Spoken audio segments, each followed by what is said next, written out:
Araw-araw na pagbasa ng Biblia, araw 134. Lumang Tipan, Judges 18, Judges 19. Bagong Tipan, John 12 minuto pasado alas 8:30. Muli nagsalita si Jesus sa mga tao at sinabi, "Ako ang ilaw ng mundo, ang sumusunod sa akin ay hindi na maglalakad sa kadiliman kundi magkakaroon ng liwanag ng buhay."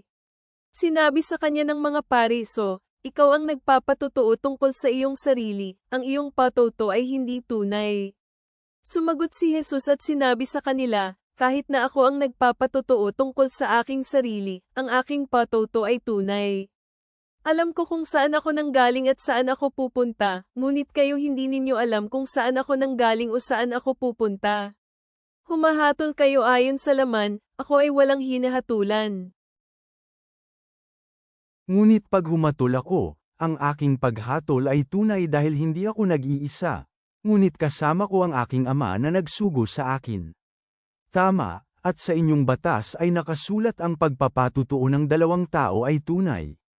Ako ang nagpapatutuo tungkol sa aking sarili, at ang Ama na nagsugo sa akin ay nagpapatutuo tungkol sa akin. Sinabi nila sa kanya, "Nasaan ang iyong Ama?" Sumagot si Jesus, "Hindi ninyo ako kilala ni ang aking Ama.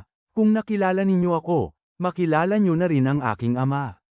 Sinabi niya ang mga salitang ito na malapit sa lugar ng ingat yaman noong siya ay nagturo sa templo, at walang sino man ang hamuli sa kanya dahil hindi pa dumarating ang kanyang oras. Sinabi niya muli sa kanila, "Ako ay aalis, hahanapin ninyo ako at mamamatay kayo sa inyong kasalanan.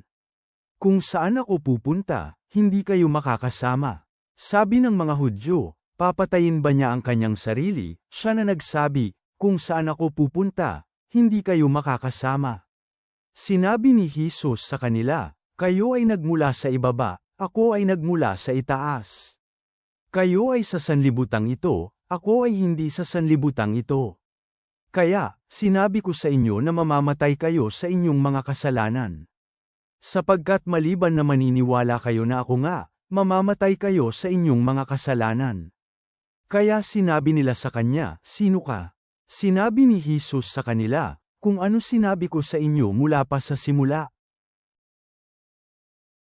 Marami akong mga bagay na sasabihin at hahatulan tungkol sa inyo. Subalit, ang nagpadala sa akin ay totoo, at ang mga bagay na narinig ko sa kanya, ang mga ito ay sinasabi ko sa mundo." Hindi nila naunawaan na siya ay nagsasalita sa kanila tungkol sa Ama.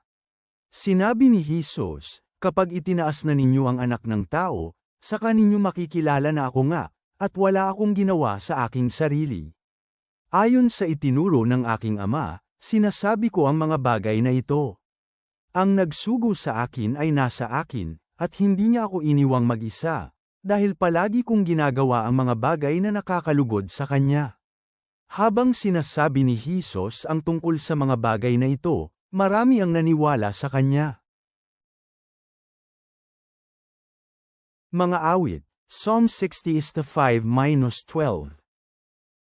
Ama naming nasa langit, kami ay lumalapit sa iyo nang may mapagkumbabang puso, na kinikilala ang kadiliman na maaaring bumalat sa amin, tulad ng nakikita sa mga kwento ng mga Denita at ng Levita.